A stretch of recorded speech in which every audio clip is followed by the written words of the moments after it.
공약입니다. 이게 난 GMO는. 그리고 우리가 서울시 교육청 조례에도 친환경 무상급식 조례에도 유전자 조작이 들어가 있지 않은 식자재로 공급하도록 되게 돼 있습니다. 그래서 사실은 서울시와 협의를 해서 내년도 예산에 담으려고 했는데 여하튼 무산이 돼서 제로가 됐어요. 근데 이 사업은 교육청이 실시하기 전에, 교육감님이 공약으로 내걸기 전에 서울시가 시민참여 예산으로 2018년부터 추진해오던 사업이었습니다. 그런데 3년 동안 잘 해오다가 내년에 더 확대되는 게 아니라 교육감님 공약처럼 전면 실시가 되는 게 아니라 아예 제로가 돼버렸어요. 시장님 어떻게 생각하세요, 이거? 예, 거기에 대해서는 평생진로 교육국장 백정호입니다. 네네. 답변을 간략하게 드리겠습니다. 저희들 사업 자체에 대한 답변의 자세한 내용은 저희들 학교보건진흥원에서 이제 진행하는 사업이라 자세한 상세한 설명이 필요하시면 더 추가 설명을 드리도록 하고요. 지금 논 GMO 사업에 대해서는 말씀하신 대로 교육감님 공약 사업이기도 하고요. 저희들이 그동안에 논 GMO에 대한 내용을 계속 지속적으로 추진을 해와서 사실상 학교 급식에 있어서는 GMO에 해당하는 그런 식재료가 좀 많이 좀 줄어든 거의 제로 상태에 가깝지 않냐고 저희들이 이제 판단을 하고 있어서요. 거기에 관련된 사업이 좀 앞으로 확대가 되거나 그러기에는 좀 다시 좀 새로운 어떤 방향을 좀 연구를 좀 해야 될 필요가 있다 이렇게 보고 현재 저희 식재료나 이런 쪽에서는 전부 논 GMO로 이루어지고 있다 이렇게 말씀을 드릴 수 있습니다.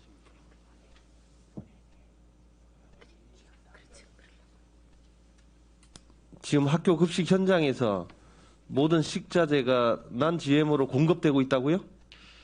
일단은 기본적인 곡물이라든지 농산물 재료, 직접 재료가 문제가 되기보다는 어떤 장류라든지 그러니까 가공식품은 예, 거의 예. 다 무방비로 들어오고 있는 상태잖아요. 그래서 우리가 그 차액 지원을 했던 거 아니에요. 예, 그렇습니다. 그러니까 지금 되고 있다고 그 오해에 섞인 답변을 하시면 안 되죠. 그래서 교육감님이 뭐 GMO 없고 방사능 없고 농약 없는 급식을 하겠다. 그 다음에 21대 공약에서는 첨가물도 그 다음에 없는, 그 다음에 항생제 없는, 그 오무 예를 들어서 급식을 하겠다라고 했잖아요. 친환경 급식을. 근데 서울시가 그래도 시민참여 예산으로 근근히 해오던 사업들을 협의가 안 됐다는 이유만으로 아예 전면 취소가 되는 거는 이거 심각한 후퇴이기 때문에 이런 사태는 유발하면 안 됐는데 이걸 주도하는 교육청 입장, 서울시는 지금 예산을 48억까지 편성을 하고 있었어요. 분담 비율대로. 근데 교육청이 의지가 없으니까 무산되고 말았던 거예요. 서울시에서는 교육청을 핑계로 댈지는 모르겠지만 저희들 입장에서는 서울시 예산 자체가 없어진 입장입니다.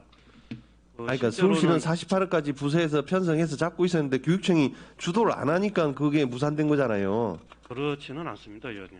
그럼 교육청은 저희들이 하고자 했는데 서울시가 일단은 반대한 거예요?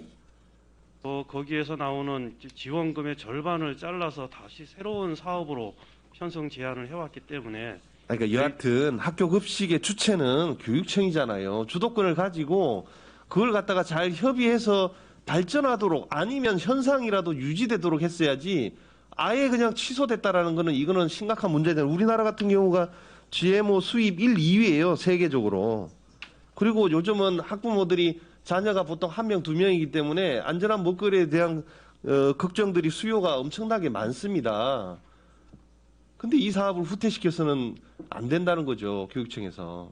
기본적인 취지는 저희들도 이제 공감을 하고 논 GMO 사업에 대한 내용이나 이런 것들을 좀 더